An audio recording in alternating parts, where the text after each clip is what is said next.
అందరికీ బాగున్నాను. ముందుగా నేను చెప్పదలసింది ఏంటంటే, ఈ సంఘానికి రావడానికి చాలా ధన్యత ఉండాలండి. వచ్చేటప్పుడు చాలా ఇరుకుల్లో చాలా చాలా చాలా కోల్పోయి వచ్చాము మేము. లాస్ట్ టైంలో దేవుడు మాకు ఈ సంఘాన్ని మా వదిన ద్వారా మాకు కనపరిచాడు. మేమైతే మా మేనత్త గారి కూతురు ద్వారా వాళ్ళు బ్యాంకులో చేస్తారు, వాళ్ళు లోన్ ఇప్పిస్తామని మమ్మల్ని చాలా రకాలుగా మేము 9 లక్షల డబ్బులు ఇచ్చి మోసపోయి ఉన్నాము. అప్పుడు అనుష మా దేవుడే పంపించాడేమో అనుకున్నాం ఈ సంఘానికి రావడానికి. అయితే వాళ్ళు ₹1,00,000 లోన్ ఇప్పిస్తాం, 2 లక్షలు కట్టండి అన్నారు. సరే మాకు వద్దని నేనైతే అన్నాను. తర్వాత ఈయన అన్నారు, నాకు వద్దు, మేము బిజినెస్లో చాలా రైలు వ్యాపారం చేసేవాళ్ళండి, ఈయన చాలా నష్టపోయినప్పటికీ కూడా నాకు వద్దు, నేను వ్యవసాయం చేసుకుంటున్నాను, ప్రశాంతంగా ఉంటున్నాను, వద్దన్నారు. కాదుకూడదని వాళ్ళు డిసెంబరు నెలలో వచ్చి పెళ్ళికి వచ్చి మాకు చెప్పారు. కాదు నేను అన్నాను, ఈయన అంత వ్యాపారం చేసి అయినా బురదలో పనిచేయడం నాకు ఇష్టం లేక ఎలాగోలా కడదాంలే, గోల్డ్ ఉంది కదా, 2 లక్షలే అన్నారు కదా, ₹1,00,000 వస్తాయి, 60 లక్షలు మనం అప్పు తీర్చాలి, 40 లక్షలు సబ్సిడీ అన్నారు. సర్లే ఏదో ఒకటి చేసుకున్నాంలే అని చెప్పి అనుకున్నాం. అనుకుని వాళ్ళని నమ్మి సొంత మా నాన్న వాళ్ళ అక్కాయి కూతురు, ఆయన రికవరీ మేనేజరు, సొంతోళ్ళే కదా ఎందుకు చేస్తారులే అని అట్లా అంటే, ఆయన 1 లక్షకి ₹1,00,000కి 2 లక్షలు కట్టిన తర్వాత మళ్ళీ ఇంకో కోటి పెరిగిందమ్మా అని మళ్ళా ఇంకో 2 లక్షలు కట్టాం, ఇంకో కోటి పెరిగిందమ్మా అన్నాడు ఆయన. అట్లా 5.5 లక్ష మేము ఆయనకి ఇచ్చేసాం. ఆయన నమ్మి ఇచ్చేసిన తర్వాత ఆయన మళ్ళా, అమ్మ నాకు కొంచెం అమౌంట్ కావాలి, నేను నా కంపెనీ లాస్ అయింది, అది వచ్చేసాక మొత్తం మీరు చేస్తానంటే, మా ఇల్లు ఉంది, మా ఇల్లు కట్టడానికి ఈయన అసలు 2 నెలల 15 రోజుల్లో మా ఇల్లు మేము కట్టేసుకున్నాం, ఇక్కడ కూడా ₹1 కూడా అప్పు తెచ్చుకోకుండా. అలాంటి ఇల్లు కూడా తాకట్టు పెట్టి ఆయనకి మేము ₹3 లక్షలు వేసాం. 5 లక్షలు చేసాం, ఖర్చులు అయిపోక 3 లక్షలకి ఆయనకి అమౌంట్ వేసాం. అది 3 సంవత్సరాలు, వచ్చే నెలకి 3 సంవత్సరాలు నిండుగా అయిపోద్ది. అసలు ఏంది ఈ పరిస్థితుల్లో ఇట్లా నమ్మి మోసపోయామని మేము అనుషకి చెప్పి ఇట్లా బాధపడతా ఉంటే ఈ సంఘానికి వచ్చాము. సంఘానికి వచ్చిన తర్వాత అమ్మ మాకు ప్రార్థన చేశారు, ఎందుకు ఇట్లా జరిగింది, ఎందుకు ఇట్లా మోసపోయారు మీరు ఇట్లా అని చెప్తే, ఏం పర్వాలేదు దేవుళ్ళో ఉండండి, మీ కార్యం జరిగింది అన్నారు. దేవుడికి ముందుగా స్తోత్రం చెల్లించుకున్నాం. ఆయన నామానికే కనుక నిన్నటి దినాన్ని ఆయనైతే మాకు ₹2 లక్షలు వేశారు. మా పక్షాన దేవుడు ఎక్కువ చేశాడు. మా పక్షాన మా కుటుంబం కొరకైతే మాకైతే తల్లిదండ్రులు లేరు నా పక్షాన ప్రార్థించడానికి. నా పక్షాన తల్లిదండ్రులు అప్పగానయ్యి, మా చక్కయ్య అప్పగానయ్యి, ఏరియా వేదనాల కోసం ఎంతగా మొరపెట్టి ప్రార్థన చేశాడో, మా కుటుంబం కోసం అప్పగారు కూడా అంత ప్రార్థన చేస్తేనే ఈ కార్యం జరిగిందని నేనైతే పూర్తిగా నమ్మించున్నాను. నేనైతే దేవుడు నా ప్రార్థన కాదు కానీ, అంటే అప్పగారు చేసిన ప్రార్థన వల్లే మాకు ఈ కార్యం జరిగిందని మేము అనుకున్నాం.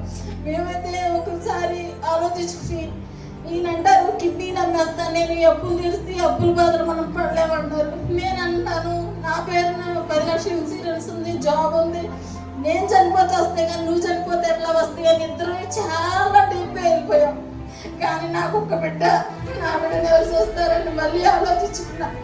ఎన్నో బాధలు, అవమానాలు, నిందలు పడ్డాం. ఊర్లో అయితే మేము ఇల్లు ఉందని, ఉద్యోగం ఉందని, పొలం వేసుకుంటున్నారని అప్పులు ఇచ్చాం. వీళ్ళు అప్పులు ఎక్కడ తెచ్చి కడతారని మమ్మల్ని అన్నప్పుడు చనిపోదామన్నంత బాధ వచ్చింది. ఏసయ్యా ఎందుకు నాయనా మాకు ఇంత బాధ కలిగజేస్తున్నావు, ఈ అమ్మాయి ఏమన్నా పాపం చేసి ఉంటే మమ్మల్ని క్షమించయ్యా అయ్యా అని ఏడ్చుకున్నాము. దేవుడు మా పక్షాన న్యాయం చేశాడు. ఇంకోటి ఏంటంటే, ఒకరోజు ఇట్లాగ అసలు ఏం డబ్బులు లేవు, బండికి ఆయిల్ కొట్టించుకుంటే కూడా ₹100 లేవు, చాలా ఇబ్బంది ఉంది. ఒకరోజు బాబుని తీసుకుని స్కూల్ తీసుకొచ్చాను, స్కూల్ నుంచి ఇంటికి తీసుకొచ్చాను, తలుపు తీస్తున్నా, బ్యాగ్ తీసుకుని లోపలికి వచ్చేసరికి ఒక ఫోన్ కాల్ వచ్చింది.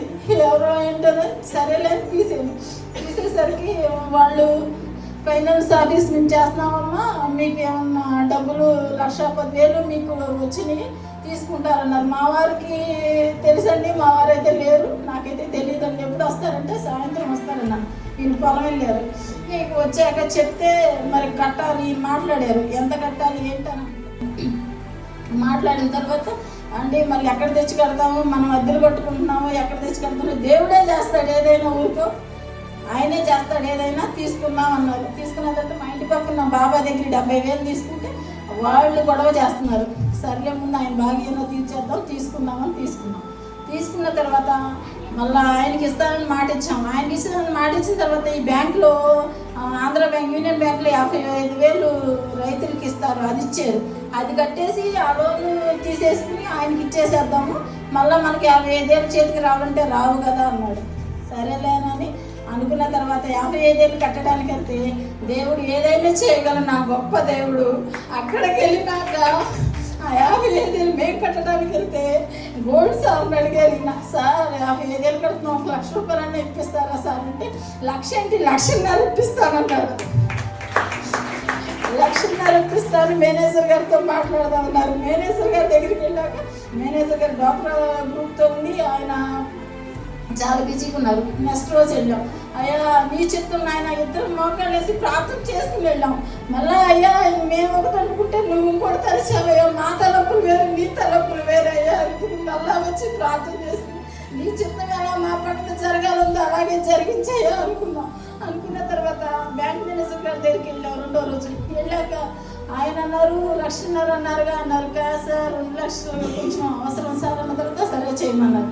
ఫీల్డ్ ఆఫీసర్ మేడం దగ్గరికి వెళ్తే మేడం ముందు సారం కనుక్కున్నాను, సారం కనుక్కొచ్చాం మేడం. సరే అన్న తర్వాత వాళ్ళు సమంత అనే అటెండర్ ఉంది అక్కడ, పోస్ట్ ఆఫీస్కి లెటర్స్ బుక్ చేయడానికి వస్తుంది.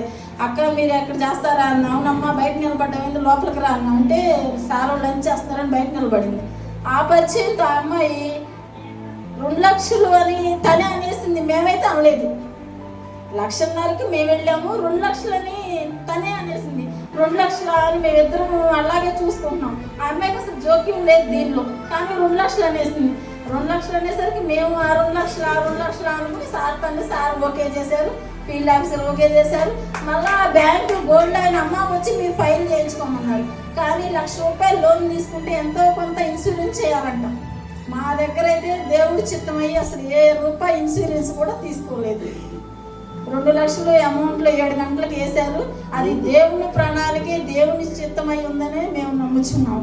మా పట్ల ఈ సంఘానికి వచ్చిన తర్వాత ఎన్నో అద్భుతాలు, ఎన్నో కార్యాలు మేము ఇలా నిలబడ్డామంటే ఈ సంఘంలో అద్భుత కార్యాలు, ఆశ్చర్యకార్యాలు జరగబట్టే మేము ఇలా నిలబడ్డామని యేసు నామమునికి ఘనత మహిమ తెచ్చుకోమని యేసు నామములో అడుగుతున్నాం.